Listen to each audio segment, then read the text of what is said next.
দর্শক, এই মসজিদের ভিতরে অসংখ্য পিলার এবং গম্বুজ দেখা যায়। তার ভিতরে আমার দৃষ্টি একটা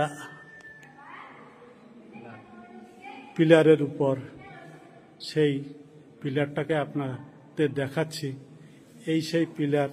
এই পিলারটি মসজিদের উত্তর দিকে অবস্থিত। আপনারা দেখতে পাচ্ছেন যে পিলার, এই ফ্লোর থেকে এই যে পিলারটা উঠছে, এই পিলার, এই যে পিলার, যে বড় বড় পাথরের খণ্ড দ্বারা আলগা, মনে হচ্ছে যেন আলগা অবস্থায় এই পাথরের পর পাথর দিয়া, তারপরে বড় পাথর দিয়া এইভাবে এই পিলারটি তৈরি করা হয়েছে সেই শত শত বছর পূর্বে।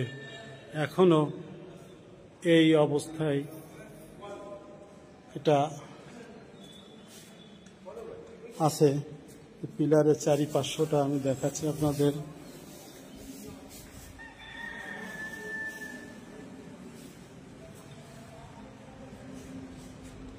অপূর্ব নির্মাণ কৌশল। তৎকালীন যারা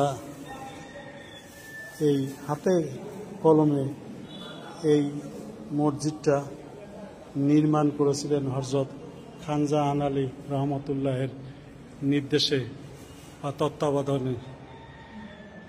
সকলকে ধন্যবাদ। আসসালামু আলাইকুম।